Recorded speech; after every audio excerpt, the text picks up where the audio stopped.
Start करें जी please आप next.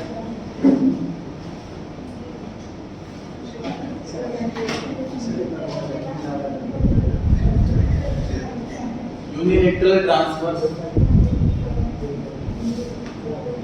सावधान पता है किसे कहते हैं? Unilateral transfer one sided transfer उसे कहते हैं यूनिलैटरल। जैसे कि गिफ्ट, जैसे कि प्रॉफिट, जो पैसा आने के बाद वापसी नहीं करना। इसका दूसरा नाम पूछा हुआ थ्योरेटिकल अनरिक्विटेड, पढ़ा नहीं है थ्योरेटिकल एग्जाम में वैसे कभी आता नहीं, इसका क्वेश्चन दिया हुआ अनरिक्विटेड।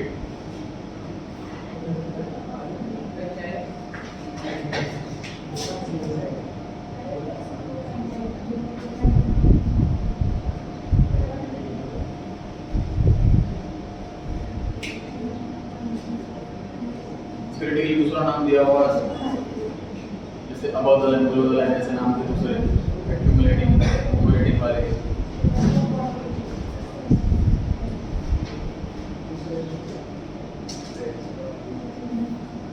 दूसरा क्वेश्चन है, शिवम बताएं, balance of dash is a narrow concept as compared to balance of trade. Balance of trade, balance of trade क्या होता है?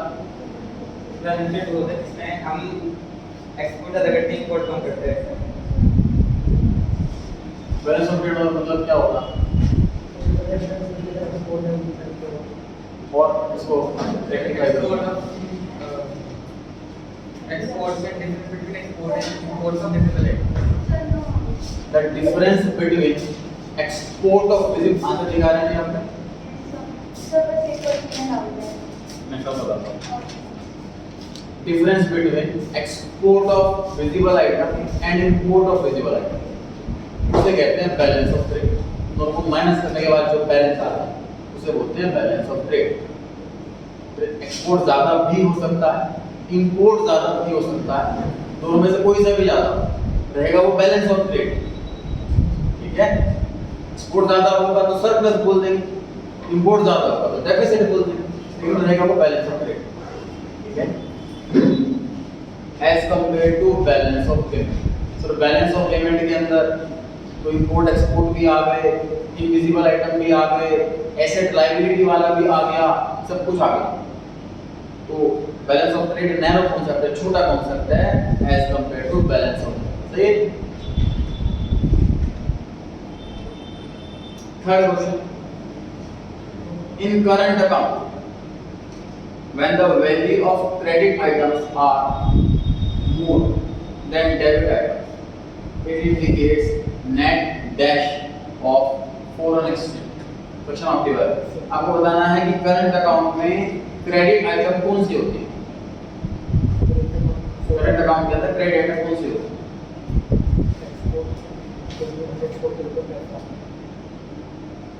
इनफ्लो है ना, पैसे भी है ना, इनफ्लो वो क्रेडिट में आता है, और आउटफ्लो जो है वो क्या उसमें डेबिट में आता है। क्वेश्चन में कह रहा है कि इनफ्लो ज्यादा है और आउटफ्लो कम है, पैसा आ ज्यादा गया, तो उस केस में सरप्लस है ना, तो उस केस में फॉरेन एक्सचेंज में क्या होने वाला है? बढ़ने वाला है, घटने वाला, क्या होने वाला है? करेक्ट। देखिए ध्यान समझिए, फॉरेन एक्सचेंज रिजर्व से मतलब समझ जाओ कि हमारे पास सेविंग रखी हुई है। एग्जांपल लेते हैं लास्ट क्लास में कि सर मेरे घर खर्च अगर 50,000 रुपए के और मेरे पास जो इनफ्लो है तो पैसे आए वो 60,000 है, तो 10,000 रुपए की मेरी सेविंग बढ़ जाएगी, फॉरेन एक्सचेंज बढ़ जाएगा। इसका उल्टा खर्चे 50,000 के, मेरे पास जो सैलरी है वो 40,000 रुपए आई, मैं सेविंग 10,000 रुपए निकालूंगा, सेविंग घट जाएगी। तो यहाँ पर net increase of foreign exchange ऐसे हो सकते हैं, या net inflow of foreign exchange ऐसे हो सकते हैं यहाँ पर। ठीक है,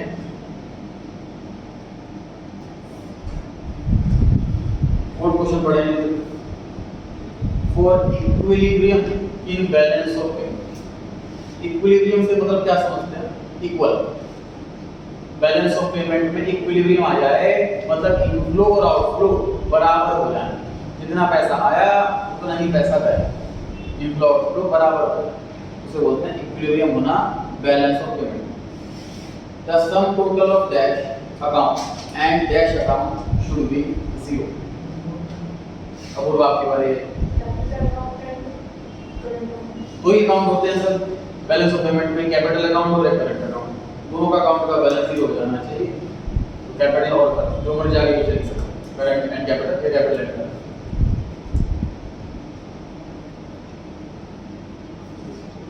विड्रॉल फ्रॉम रिजर्व, जो रिजर्व का एग्जांपल दिया था जी मैंने, फॉरेन एक्सचेंज के रिजर्व होते हैं। अगर मेरे पास आउटफ्लो ज्यादा है, इनफ्लो का, मैं पैसा कम पड़ रहा है तो रिजर्व से पैसा निकाल लेते हैं। इनफ्लो ज्यादा है, आउटफ्लो का, मैं तो रिजर्व में पैसा डाल देते हैं। तो विड्रॉल ऑफ रिजर्व से पैसा निकाल रहे हैं तो डैश अकाउंट में लिखा जाएगा और डैश साइड में लिखा जाएगा। तो देखिए आपके बारे कौन से अकाउंट में लिखा जाए और कौन सी साइड में लिखा जाए? कैपिटल अकाउंट, क्योंकि सर कोई इंपोर्ट एक्सपोर्ट नहीं है, ये कैपिटल अकाउंट के अंदर आएगा, इसीलिए कौन सी साइड लिखा जाए?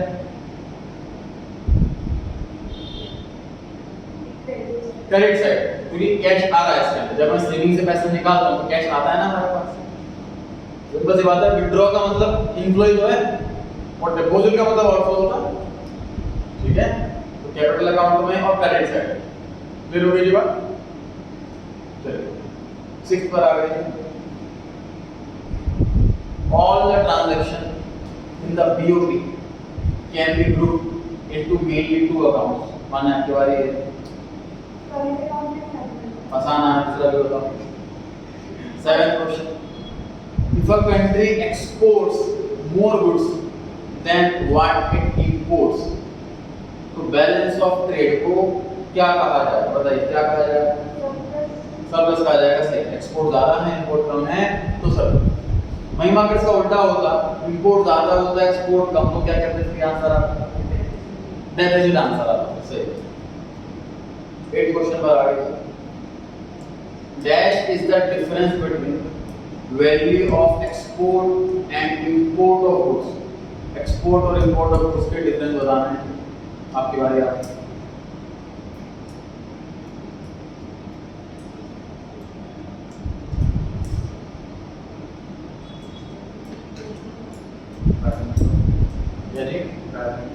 Balance of trade, balance of trade में ही इंपोर्ट और एक्सपोर्ट ऑफ गुड्स आते हैं। तो यहाँ पे गुड्स साफ साफ लिखा हुआ है, तो समझ लो विजिबल आइटम लिखा हुआ है, ठीक है? चलो 8 क्वेश्चन में गुड्स एंड सर्विसेज ऐसा मैं चेंज कर देता हूं, फिर आंसर बताओ।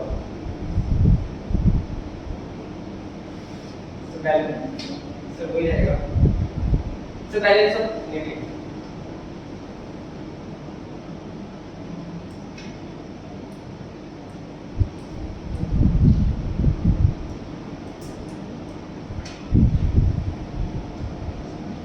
जो करवा रहा हूँ ऐसे ये क्वेश्चन नहीं आना है, इनमें कुछ ना कुछ चेंज होकर के ही आएगा बोर्ड एग्जाम में।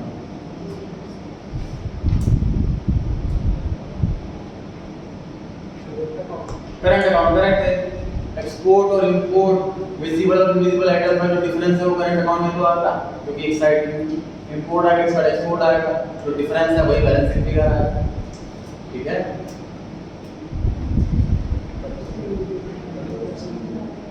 9th पर आ गए जी, 9th क्वेश्चन पर आ गए, रीड करें। Those transactions which are undertaken to cover the deficit or surplus in the balance of payment। अपूर्व आपकी बारी है। 9th क्वेश्चन पर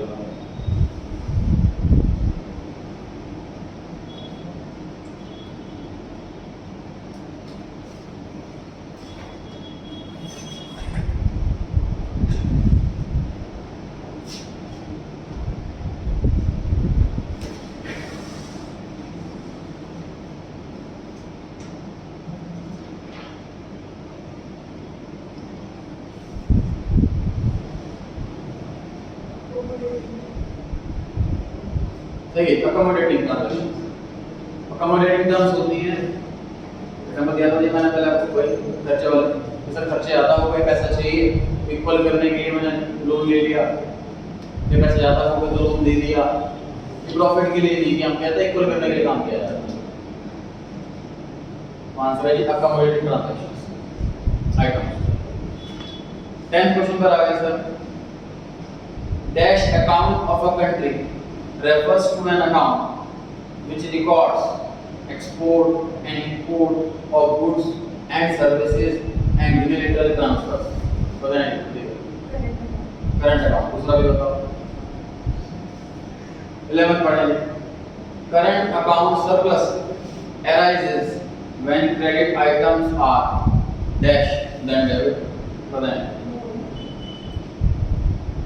क्या बताया? मोर।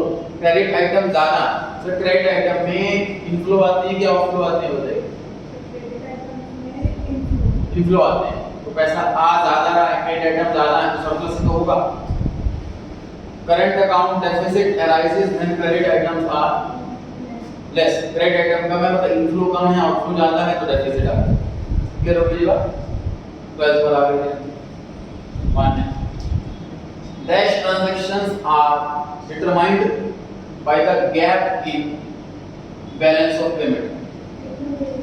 Accommodating transaction सर गैप खत्म करने के लिए ही की जाती है, जैसे लोन लेना या लोन देना। 13 charity from abroad will be recorded on dash side, नहीं आपकी बारी, dash side of BO, charity from abroad credit है, क्योंकि सर हमें ट्रांजैक्शन पढ़ के सिर्फ इतना पता लगाना है कि पैसा आ रहा है कि जा रहा है। पैसा आ रहा है तो क्रेडिट, जा रहा है तो डेबिट। चैरिटी वर्ड सुनते ही ये मत सोचो कि सर चैरिटी में तो पैसा जाएगा, आपको आउटफ्लो है। चैरिटी ले रहे हैं कि चैरिटी दे रहे हैं, ये बड़ा ध्यान से पढ़ना। चैरिटी टू अब्रॉड लिखा होगा तो हम चैरिटी दे रहे हैं, आउटफ्लो है, डेबिट में आता है। चैरिटी फ्रॉम अब्रॉड लिखा है, हम चैरिटी ले रहे हैं, इनफ्लो क्रेडिट में। 14 अब तक आपकी बारी आ गई। Equilibrium in balance of payment is achieved when the net value of all receipts and payments, receipt और payment की वैल्यू क्या हो जाए? जीरो हो जाए कि पॉजिटिव हो जाए? जीरो हो जाए। सर जितना रिसीट है उतनी ही पेमेंट है, ऐसा हो जाएगा तभी इक्विलिब्रियम आता है।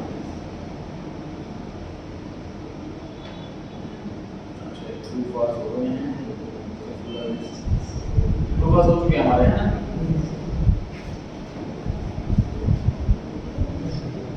शुरू हो जाए।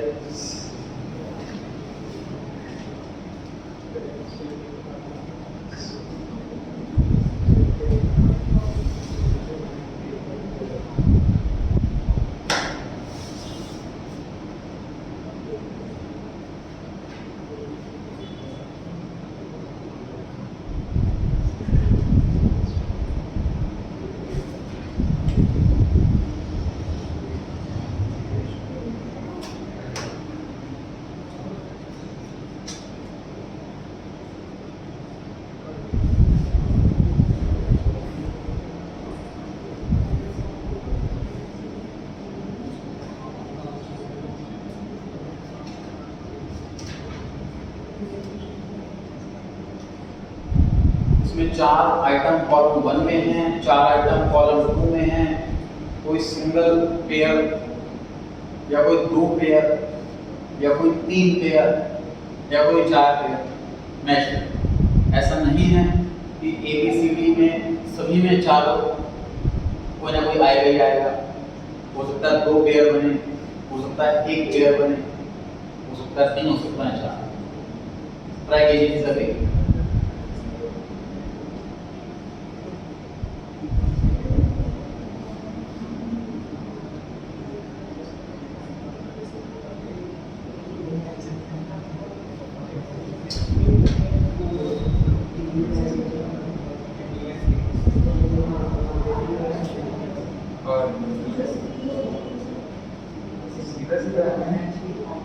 जैसे ए में हो सकता है सेकंड आया, ए में हो सकता है 4 आया, हो सकता है ए में चारों में से कोई सा भी ना आए। फिर बी चेक करो, वैसे ही फिर सी चेक करो, फिर डी चेक करो।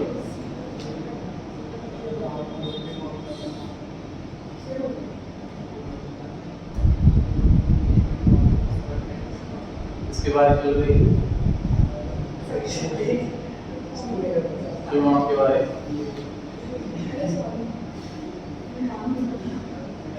सर डी का 4 जी डी का 4 बी सर डी लास्ट वाला डी का 4 डी वाले में फूड बैलेंस ऑफ ट्रेड इसे कहते हैं बैलेंस ऑफ ट्रेड बताओ difference between export and correct करें सर सेकंड है सर मैं सर्विस सेकंड सर्विस देगा तो देखो सर सर्विस सेकंड बस ये कह रहा है कि डी में फूड सर डी है क्योंकि इसका पैसा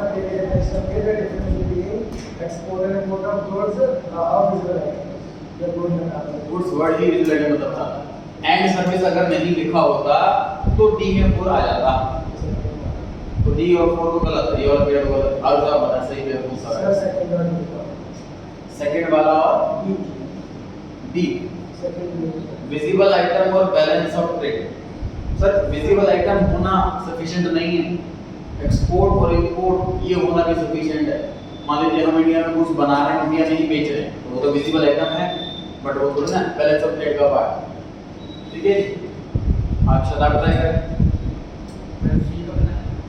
कौन सा भी बताओ कोई एक पेड़ बताओ चारों में से कौन सा कोई एक पेड़ बताओ सी का थर्ड वाला बैलेंस डेफिसिट इज बीओपी क्या मतलब होता है डेफिसिट इन बीओपी सर जब आउटफ्लो ज्यादा है इनफ्लो कम आउटफ्लो ज्यादा है पैसा ज्यादा है और आ कम है थर्ड में क्या लिखा हुआ है ऑटोनोमस रिसीट कम है ऑटोनोमस पेमेंट ऑटोनोमस वाली रिसीट कौन सी होती है सर तो प्रॉफिट होता है प्रॉफिट के लिए की जाती है वो ट्रांजैक्शन ऑटोनोमस रिसीट होती है तो रिसीट कम है और पेमेंट ज्यादा है तभी तो डेफिसिट आएगा तो सी का थर्ड वाला सर और कोई पेयर नहीं होता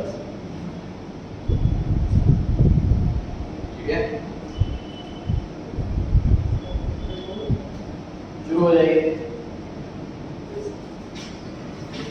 आई रिपीट हो सकता है एक पेयर बने या दो पेयर बने या तीन या चार या कोई साइड मतलब ये नॉर्मल पहुंचने वाले नहीं है ए वाले में सेकंड बी वाले में थर्ड ऐसे नहीं कोई एक या दो या तीन या चार कोई सा भी पेयर हो सकता जैसे फर्स्ट वाले का आंसर था सी में थर्ड बस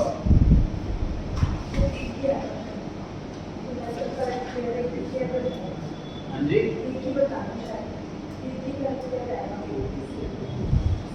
अगर ये किया तो ठीक है और क्या ट्राई करने से मेरे में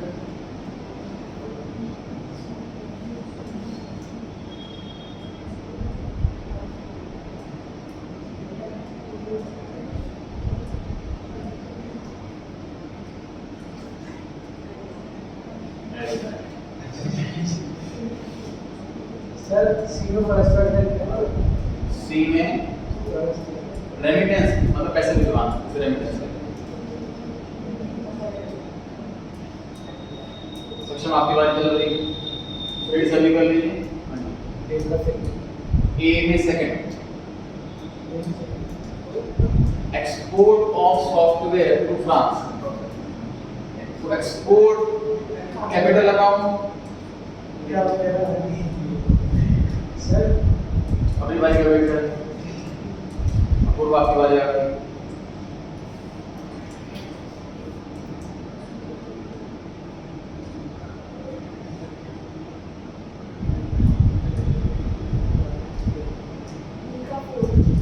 डी में डी में लिखा है import of machinery from China तो आपको क्या लगता है मशीन जब हम इंपोर्ट करेंगे तो पैसा आएगा कि जाएगा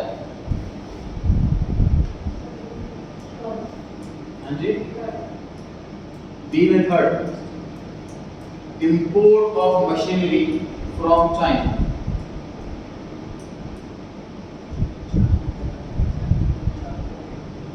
मशीनरी खरीद रहे सर चाइना से तो ये इंपोर्ट है इंपोर्ट जो होता है वो करंट अकाउंट के अंदर आता है और जब इंपोर्ट करते हैं तो पैसा जाता है आउटफ्लो होता है आउटफ्लो करंट अकाउंट के डेबिट साइड में आता है सही है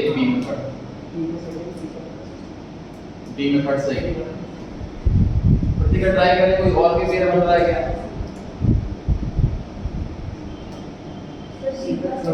हाँ जी, डी वाले का second, investment by Apple phones from India. Apple वाले इंडिया में इन्वेस्ट कर रहे हैं, तो ये इन्वेस्टमेंट जो है ये ना इंपोर्ट है ना एक्सपोर्ट है, तो ये कैपिटल अकाउंट के अंदर आता है। पॉइंट नंबर 2 में कैपिटल अकाउंट का बस सही है, डी में से बिल्कुल सही 1 है। और कोई आंसर इसमें पेयर बन रहा है तो बताइए। ए का 4, export of software to France. जब सर एक्सपोर्ट किया जाता है, चाहे सॉफ्टवेयर के केस में मतलब सर्विस एक्सपोर्ट होती है, तो सर्विस भी करंट अकाउंट के अंदर आती है, गुड भी करंट अकाउंट के अंदर आता है। जब हम एक्सपोर्ट करेंगे तो पैसा आएगा, इनफ्लो होगा, इनफ्लो क्रेडिट साइड में आता है। ए का 4 बिल्कुल सही है। कोई और पेयर बन रहा है? नहीं का बता सी का 3, remittance to relative staying abroad. ये यूनिलैटरल है कि नहीं बताइए। यूनिलैटरल जितने भी ट्रांजैक्शन होती है यूनिलैटरल वाली वो करंट अकाउंट के अंदर। रेमिटेंस टू रिलेटिव में बताइए इनफ्लो है कि आउटफ्लो? आउट मैसेज आ रहा है और आउटफ्लो डेबिट साइड में आ रहा है। सी का 3 से हाँ जी, हाँ तो आ सकते हैं। क्लियर है जी, डन। थर्ड क्वेश्चन पे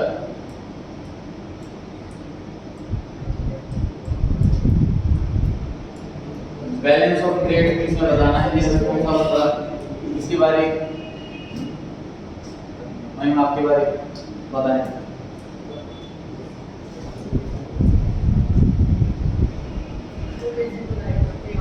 हाँ जी, ए ऑप्शन फर्स्ट वाले में बैलेंस ऑफ ट्रेड में सिर्फ विजिबल आइटम आता है। आसान है बहुत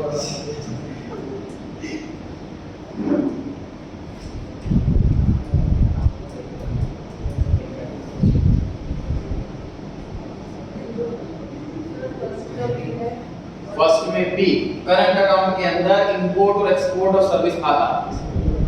और सेकंड का ए फॉरेन एक्सचेंज रिजर्व्स, जैसे मैंने बताया कि पैसा कम पड़ रहा है तो निकाल दो, पैसा ज्यादा है तो डालो, तो कैपिटल अकाउंट के अंदर आएगा। ये इंपोर्ट एक्सपोर्ट नहीं है। फर्स्ट वाले में बी और सेकंड वाले में ए। थर्ड तक आपकी बारी आ गई। बड़ा क्वेश्चन है आगे में देखो जितना हो सके एक पॉइंट बताओ। रीड कर लीजिए सभी पहले क्वेश्चन 5 रीड कर लीजिए सर। कितने पेयर बन रहे हैं, कितने नहीं बन रहे हैं, सब के सब स्टडी करें सर। फर्स्ट पेयर तो सभी स्टडी कर लीजिए, उसके बाद में आगे करेंगे।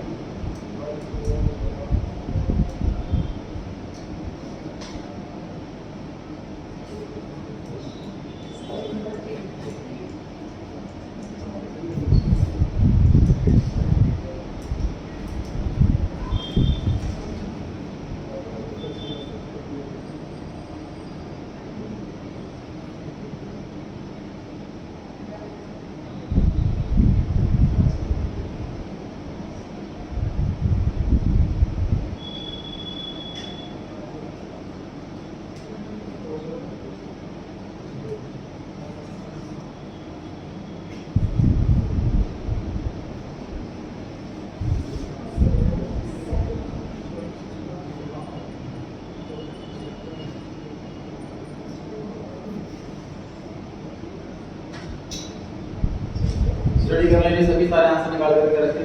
पेयर 2 या 3 या 4 जितने भी बन रहे हैं तो ये करके पूछता हूँ सबसे।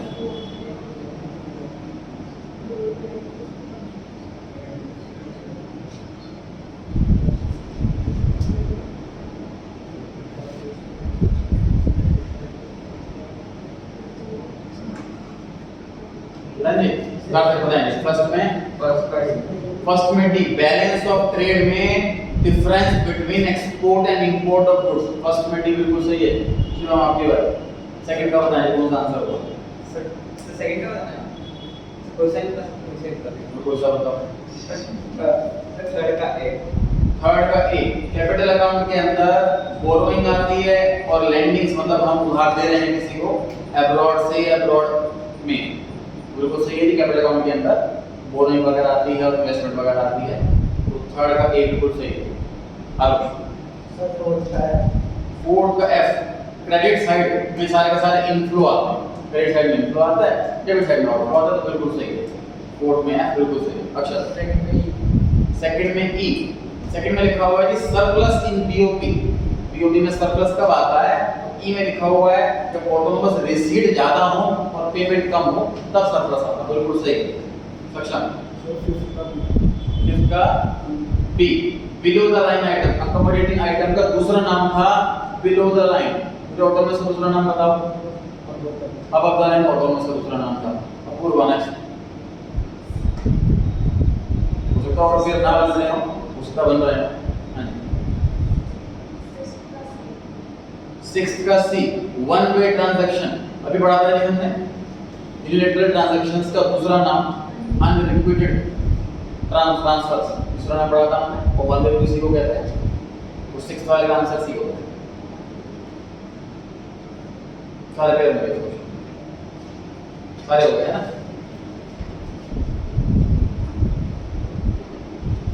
शुरू हो जाएंगे बाकी सभी आंसर सॉल्व करने ट्राई करें।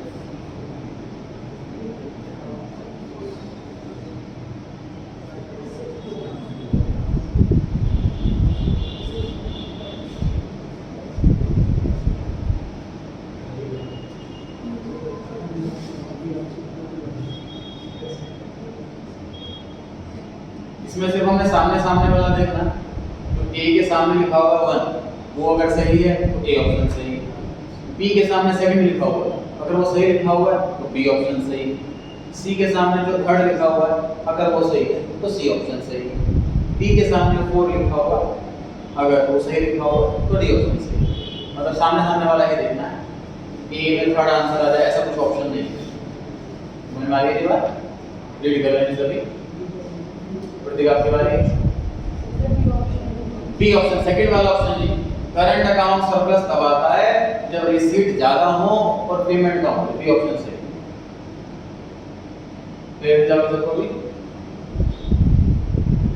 7 में बिल्कुल ऐसा ही क्वेश्चन है।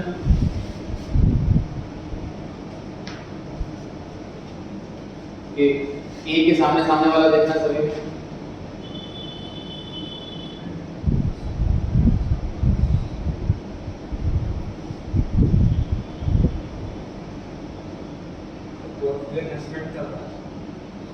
पोर्टफोलियो के अंदर वैरायटी ऑफ इन्वेस्टमेंट होती है, उसे बोलते हैं पोर्टफोलियो। इसमें वैरायटी ऑफ इन्वेस्टमेंट हो, उसे बोलते हैं पोर्टफोलियो। पोर्टफोलियो मैनेजमेंट नाम से बुक आती है, नाम से कोर्स भी आता है।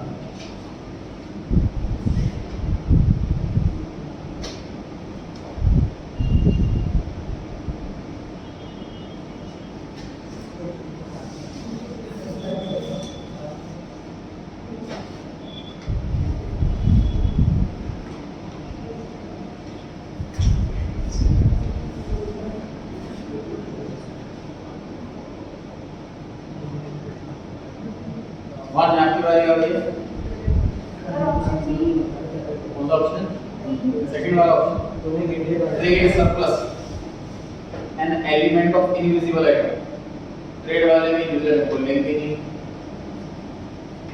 कहीं सेकंड पॉइंट पढ़ के पता लग पा रहा है एक्सपोर्ट ज्यादा है कि इंपोर्ट ज्यादा है, ये ऑप्शन सही नहीं है।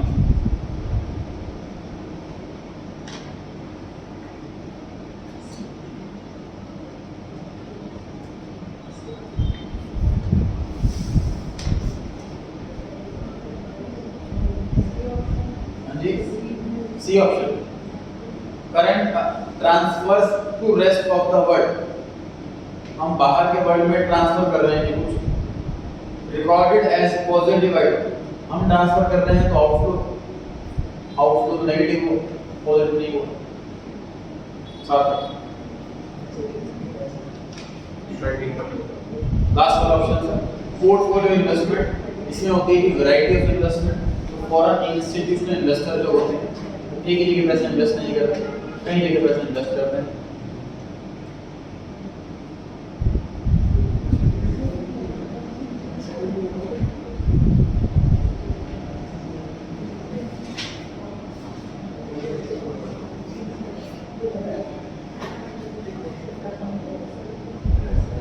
मेथड पढ़ लिया था आप लोगों ने?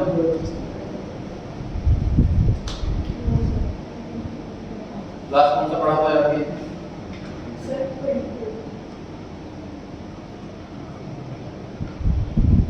23 पर आ जाते हैं।